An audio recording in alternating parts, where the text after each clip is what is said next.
The first thing Imani Rowe noticed was the silence. Not the soft, expensive silence you pay for in Monaco, where the carpets swallow footsteps and even the sea seems to whisper, but the kind of silence that happens when someone has already decided you do not matter. Before we begin, take a moment to comment your city and local time. I always love seeing where you are listening from. And if you're here for stories about dignity, fairness, and real accountability, tap like, subscribe, and let's get into it. It was still early, the kind of early where the sky looks rinsed clean, pale blue turning slowly into gold. The terrace doors were open in their suite, letting in a salt breeze and the faint hum of a city that never truly sleeps, even when it pretends to. Imani lay there for a moment, eyes open, listening. The other side of the bed was cold. Not freshly cold, like someone just got up to make coffee, but cold in a way that suggested it had been empty for hours. She sat up, the sheet sliding down her shoulders, and looked around. His watch wasn't on the nightstand. His cufflinks were gone. The leather travel wallet he always placed neatly by the lamp, the one he treated like an extension of his identity, wasn't there either. Her stomach tightened, not with panic yet, but with a slow, warning heaviness. Imani swung her legs out of bed and stepped onto the floor, expecting the plush give of the rug. The rug was still plush. Everything still looked perfect. But perfection, she was learning, can be staged. She crossed to the living area, barefoot, moving past the white orchids and the trays of untouched pastries from the night before. Her eyes caught the glint of something on the table, a folded note on hotel stationery. Her name was spelled correctly. That alone felt deliberate.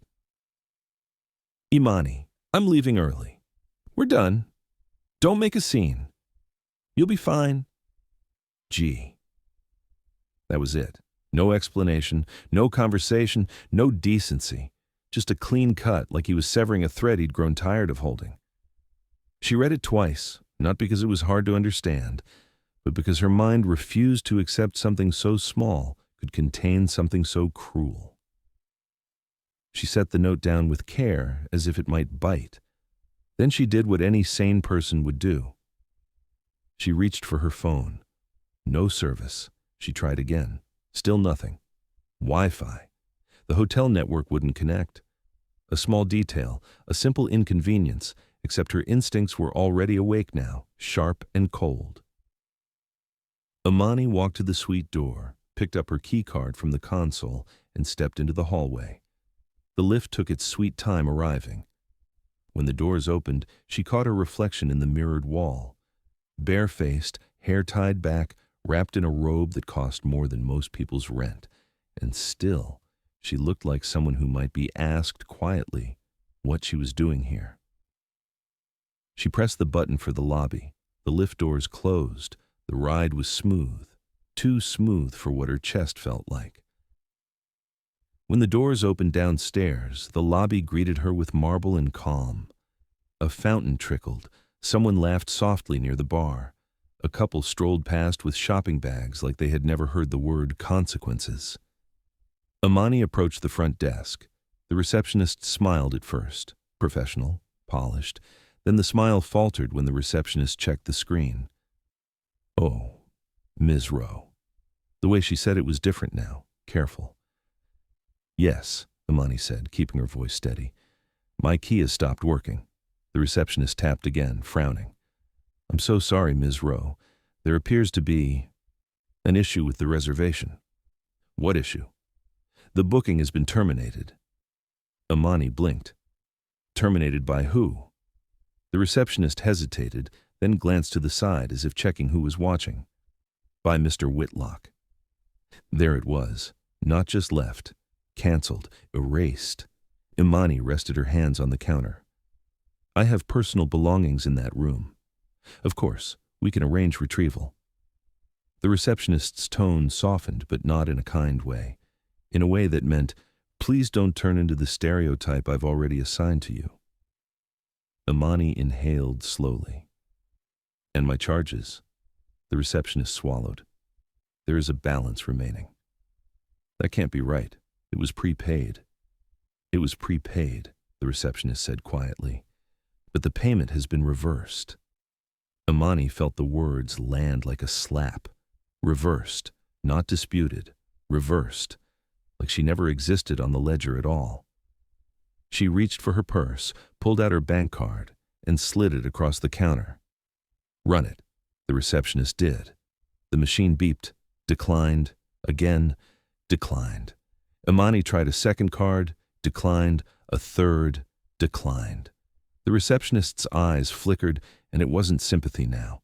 It was judgment, dressed up as concern.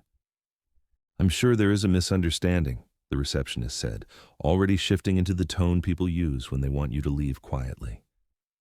Imani's mouth went dry. She could have panicked, she could have begged, she could have raised her voice, but something in her steadied like a spine clicking into place, because she knew Graham Whitlock. And she knew what this was. This wasn't a breakup. This was control. This was the billionaire's favorite sport. Make the world feel like it belongs to him, then prove it by removing your access to it. Imani slid her cards back into her purse, forced a small smile, and said, "May I use your phone?" The receptionist blinked, surprised by her calm. "Certainly." Imani dialed her own number first, just to see. It went straight to voicemail. Then she dialed her assistant back home in London. No answer. She tried again. Nothing. A man in a suit passed behind her and she felt his eyes. Not interested. Assessing. She turned slightly to block her face with her hair and lowered her voice, dialing a different number. A number she hadn't planned to use today. A number that until this moment had felt like a precaution. It rang once, twice. Then, "Kemi Lawson speaking." Imani's throat tightened at the sound of a steady voice. "Kemi, it's Imani." A pause. "Imani, are you all right?" "No," Imani said, "but I'm not falling apart. I need help." Kemi Lawson was a banking litigation expert, not the kind of expert who smiled for panels and posed for LinkedIn photos, the kind who walked into rooms full of men who thought they were untouchable and reminded them the law does not care about ego. "What's happened?" Kemi asked, already in motion. Imani kept her voice low and precise. "Graham left. He reversed the hotel charges. My cards are declining, and I think he's trying to reroute our joint liquidity." There was a sharp inhale. "When did you last speak to him?" "Last night." "Has he threatened you?" "Not directly, but this is him. This is how he does it. He humiliates first. Then he isolates." Kemi didn't argue. She didn't ask Imani to calm down. She didn't waste time telling her to breathe. Kemi said, "Right, first, you need connectivity. Can you get onto any network at all?" Imani looked at the receptionist. "The Wi-Fi isn't working." Kemi's tone hardened. "That's not an accident." Imani's stomach dipped again. Of course it wasn't. "Listen," Kemi continued, "go to a cafe next door, buy something small with cash if you have any, and get on their Wi-Fi. If you can't, go to the business center of the hotel and connect through their wired terminals. Do not argue with anyone. Do not raise your voice. Stay calm. Let them underestimate you." Imani's fingers tightened around the receiver. "I don't have cash." A pause. Then Kemi said, "Okay, then you make yourself invisible and you wait for an opening." As if on cue, the lobby's soft murmur shifted, and Imani heard her name. "Ms. Rowe?" She turned. A man was approaching, not hotel staff, not security, a private banker. She knew because private bankers have a specific kind of confidence, not loud, not showy, just quietly certain that money will make the world bend. He was in his late 30s, neat hair, tailored suit, a discreet pin on his lapel. He looked French, maybe Swiss, with a Monaco polish that made even his walk look expensive. "Ms. Rowe," he said again, smiling as if they were meeting at a charity gala and not the edge of her life. "I'm Julian Moreau." Imani stared at him, and then it hit her. Julian Moreau was the private banker tied to Graham's family office channels. She had met him once, briefly, during a meeting where the men spoke over her as if her presence was decorative.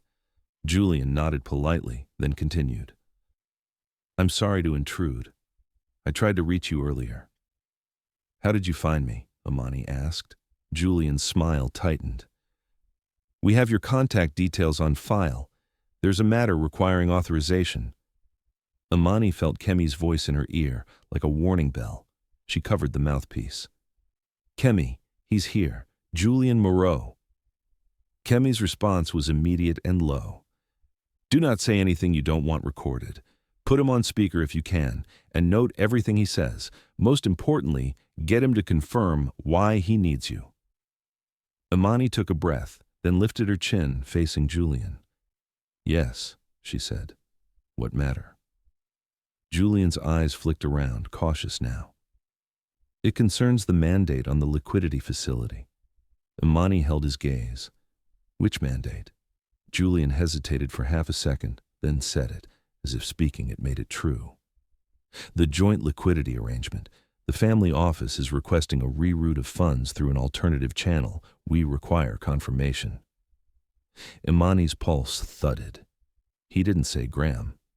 He said family office, because family office sounds like strategy, not theft, not betrayal. Not a man trying to move money like furniture while pretending he's simply redecorating. Imani's voice was calm. And who is the authorizer on the mandate, Julian? Julian blinked, surprised. He'd expected her to be confused. He'd expected tears.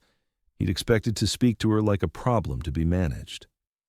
The primary authorizer is you, Julian admitted, and his tone shifted slightly, like a door quietly closing on his assumptions. There was a small beat of silence between them. Imani could hear the lobby fountain again, trickling like nothing was wrong in the world. Then Julian added, We were under the impression Mr. Whitlock would— Imani cut in gently. You were under the impression because men like him make sure everyone is under the impression that they hold all the power. Julian's face tightened. Imani didn't smile, but her voice stayed polite. What exactly is the family office requesting? Julian cleared his throat, lowering his voice. A reroute. It would move the liquidity facility out of the joint governance structure and into an interim holding vehicle, pending personal changes. Personal changes, Imani repeated softly. Julian nodded. A separation, perhaps. Imani stared at him, then glanced to the receptionist, the hotel staff, the suited men passing by. This was the humiliation Graham wanted. He wanted the world to watch her be inconvenienced by his decision and then wanted to quietly move money behind the curtain. Imani looked back at Julian. Have you already processed anything? Julian's eyes flickered.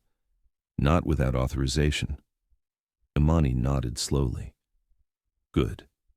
Then you will not process anything, and you will put a hold on the mandate. Julian's eyebrows rose. Ms. Rowe, that is not— It is, Imani said, voice still soft. You called me for authorization because my name is the authorizer. That means you follow my instruction, Julian. Julian swallowed. We would need formal documentation. Imani glanced down at the phone. Kemi's voice came through, controlled and sharp. Tell him to send the mandate request in writing. Tell him you are disputing any reroute attempt. Tell him you want the compliance memo and internal notes on the request. Use those words, compliance memo, internal notes. Imani repeated it, eyes on Julian. Send the request in writing. I'm disputing any reroute attempt. I want the compliance memo and internal notes on this request. Julian looked genuinely unsettled. Ms. Rowe, he said slowly, this is sensitive. Imani nodded. Yes, and sensitivity is exactly why compliance should already have notes. Send them. Julian's jaw tightened. May I speak with you privately? Imani's gaze sharpened. Why? So you can soften your language and hope I get confused? Julian flinched. She stepped closer, lowering her voice so only he could hear. Julian, I am not your client's inconvenience. I am not his mistake. I am the authorizer. If you do not do this correctly, you will carry the risk, not him. For the first time, Julian looked like a man who remembered he had a career to protect. He nodded once. I understand. Then do it, Imani said. Julian turned slightly, as if to step away and make a call. Imani added, And Julian? He paused. She spoke quietly. If anything has already been attempted through the family office channels, I want the timestamp. Julian looked back at her, and for a moment his face held something like respect. I will retrieve what I can, he said. Imani didn't thank him, because she wasn't being helped out of kindness. She was being helped because the system for once had a lever in her hands. Julian moved away. Imani exhaled slowly and lifted the phone again. Kemi, she whispered. He admitted it. He said they're trying to move it out of joint governance. Good, Kemi said. Now we anchor it. You need a written record and you need to send your own written instruction. Do you have email access? No, Imani said, glancing at her phone. Still no service. Kemi cursed under her breath, then said, Okay, go to the concierge. Ask for a business center terminal. If they resist, stay calm and say you need to handle an urgent compliance matter with your bank. Imani swallowed. They already think I'm... I know, Kemi said. Let them think it. That's fuel. Go. Imani stepped back to the desk, her posture straight, expression neutral. Excuse me, she said. Is there a business center I can use? The receptionist blinked, then smiled a little too brightly.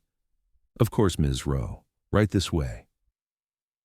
The business center was quiet, softly lit, and smelled faintly of printer ink and expensive air freshener.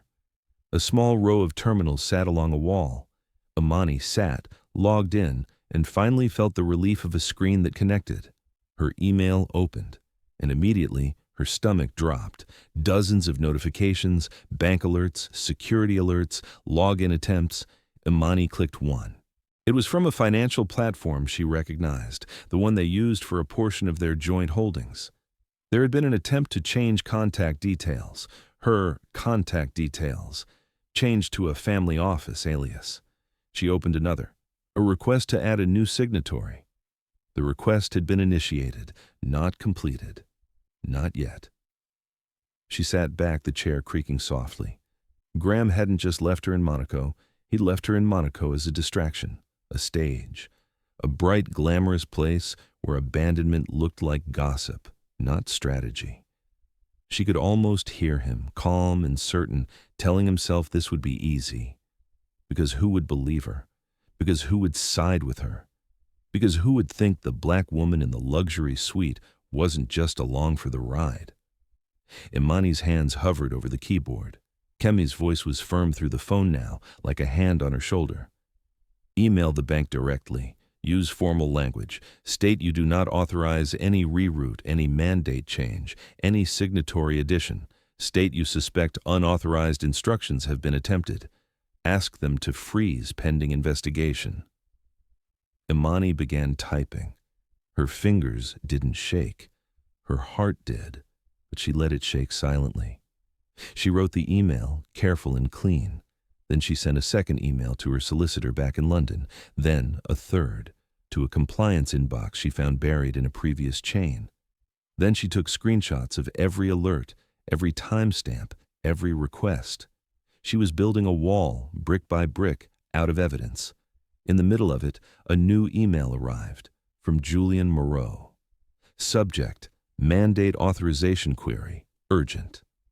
Imani opened it. Julian had attached a PDF compliance memo, internal notes, and right there, in black and white, was the thing that made her breathe out a laugh, short and humorless. It stated clearly that the mandate required dual authorization, and the primary authorizer was Imani Rowe, not Graham, not the family office. Imani. She stared at the memo, eyes narrowing, because Graham didn't just miscalculate her emotions. He miscalculated the paperwork. He assumed the world's bias would do the rest. He assumed the optics would be enough to make her disappear. But the system, the same system that often buried women like her, had a line of text that gave her power. Imani whispered, "He thought I was the accessory." Kemi's voice came through, low and satisfied. Now you become the consequence. Imani forwarded Julian's memo straight to Kemi. Then, she forwarded it to the bank's compliance team with a short message. Please confirm receipt. I am formally instructing an immediate freeze on any mandate changes or reroute activity. Any attempts to act without my authorization may constitute unauthorized instructions. I request an urgent internal investigation and confirmation of the request origin, timestamps, and identities involved. She sent it. Then she waited. The waiting was the hardest part, because in waiting, your mind tries to fill the silence with fear. Imani's eyes drifted to the glass walls, to the lobby beyond, where people moved as if life was simple. Her mind replayed the last few months, the way Graham had introduced her to people, the way he'd held her waist just a little too firmly when they walked into rooms full of donors and investors. She remembered the smiles that were too tight, the questions that were too personal. Where did you meet him? What do you do again? How lovely for you. As if love was a promotion, as if she'd been selected. And in those moments, Graham would squeeze her hand, a small signal. Stay charming, stay quiet, stay useful. She'd thought it was affection. Now she understood it was management. He didn't want a partner, he wanted a story. And when the story started making demands, he wanted to rewrite it without her. A message popped up from the bank. Receipt confirmed, investigation initiated, interim hold placed on mandate changes. Imani closed her eyes for a second, not relief, not yet, but traction. The hotel phone rang. Imani answered, keeping her voice calm. Ms. Rowe, the receptionist said, suddenly polite again. A gentleman is asking for you. Imani's chest tightened. Who? There was a pause. Mr. Whitlock. Of course. He couldn't resist the theater of it. He wanted to see her face. He wanted to confirm she'd been shaken loose. Imani glanced at the screen in front of her, the compliance memo open like a shield. She thought of the reversed charges, the dead phone, the way the lobby eyes had followed her. Then she said, Tell him I'm unavailable. The receptionist hesitated. He seems insistent. Imani smiled softly, though no one could see it. Let him be, she said. He's used to people adjusting around him. Today, he can feel what it's like to adjust around silence. She hung up. A few minutes later, her email chimed again, from Julian. Short message. Ms. Rowe, compliance has escalated. The family office is requesting immediate discussion. They are concerned about the freeze. Concerned. That word made Imani almost laugh again. Because concern is what people call panic when they're trying to sound dignified. Kemi's call came through. Imani answered. Kemi didn't waste time. They escalated. That means they're scared. Now we push it into a place where it can't be smoothed over. What do I do? You request a formal incident report, Kemi said, and you notify the regulator through the proper channel. You do it cleanly. You do it calmly. You do it like someone who knows the rules better than the men who think they invented them.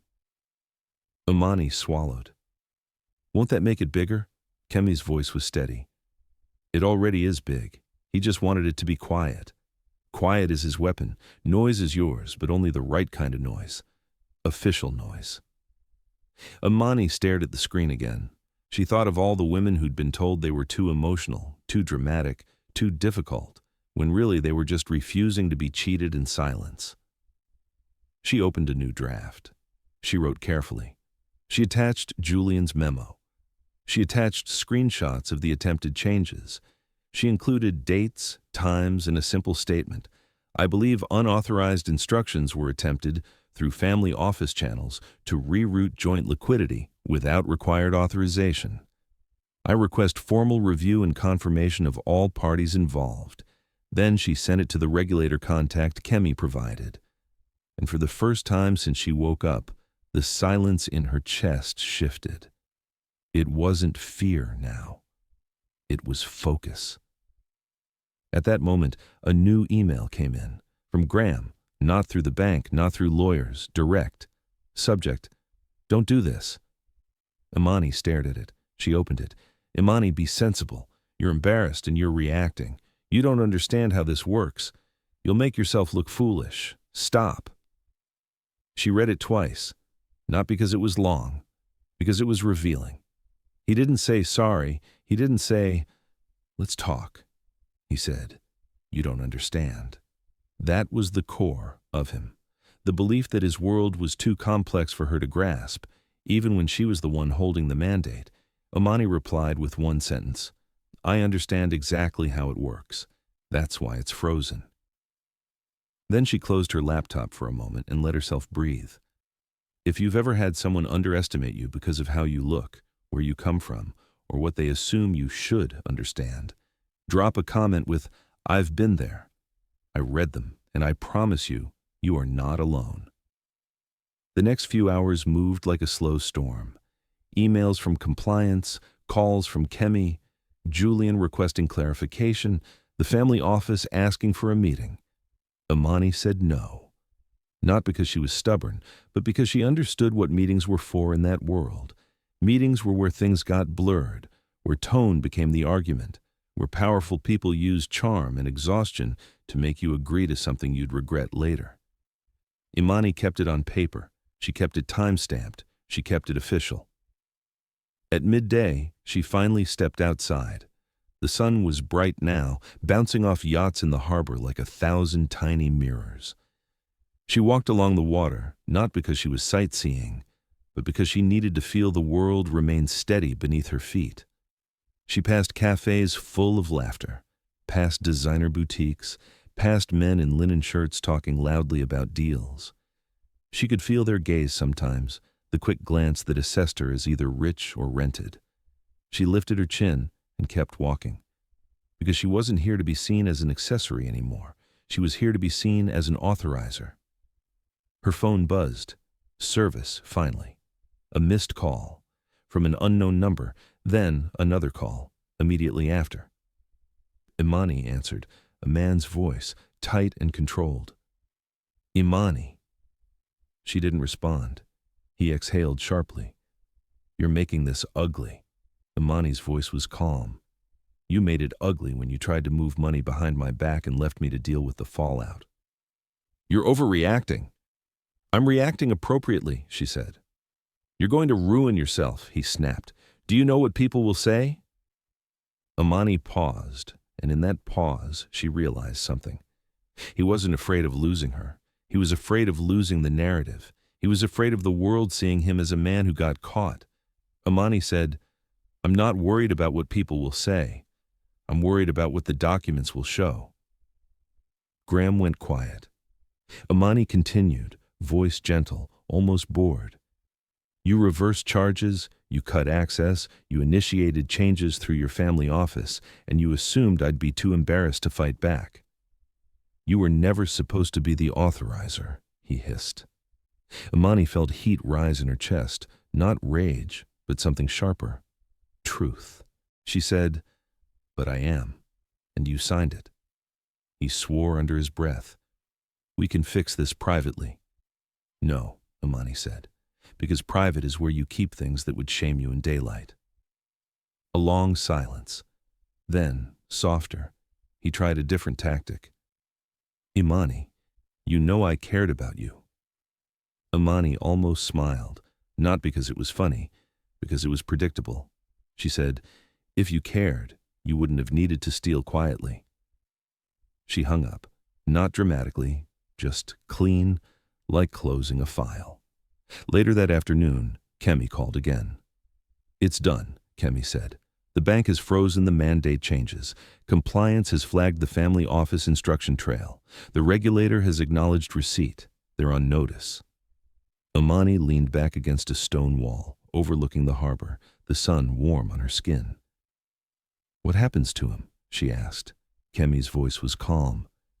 "He gets cut off quietly. He loses access to the thing he thought he controlled, and he will hate that more than any headline."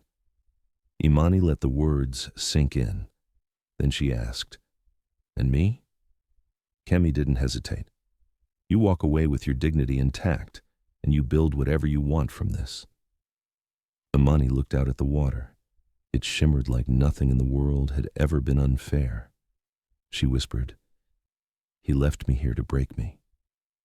Kemi replied, and instead, he left you where the paper trail was easiest to catch.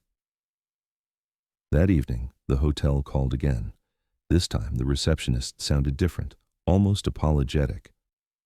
Ms. Rowe, she said, we've received confirmation of payment. Your suite is available again. Imani didn't ask questions. She didn't gloat. She simply said, thank you. Then she added politely, please send a written apology and a copy of the reversal documentation to my email. The receptionist hesitated, then said, of course. Imani smiled, because now the hotel wanted its own protection. Now they wanted receipts. Funny how people find clarity when the powerful man's story starts leaking. Back in the suite, Imani showered slowly, letting the water run over her shoulders like a reset. She dressed in something simple. A cream blouse, trousers, flats, not because she didn't love glamour, but because she didn't need armor made of designer labels. Her phone buzzed again. A message from Julian. Ms. Rowe, the family office has requested an immediate withdrawal from certain facilities. We've advised limitations due to ongoing review. Imani replied, understood. All communication in writing. Then she set the phone down and looked at the city lights beginning to glow outside. She thought about how close she'd been to being stranded with no access, how easily someone with money could try to rewrite her life in a morning. And she thought about all the women who never even knew a mandate existed until it was too late. The next day, she flew home. Not in his jet, not with his staff, not with his schedule. She booked her own seat, walked through the airport calmly, and when the airline agent glanced at her passport a little too long, like she was trying to decide what category Imani belonged in, Imani met her eyes and smiled politely, because she didn't need their validation. She had her own. Back in London, the fallout continued quietly. Graham tried to send intermediaries.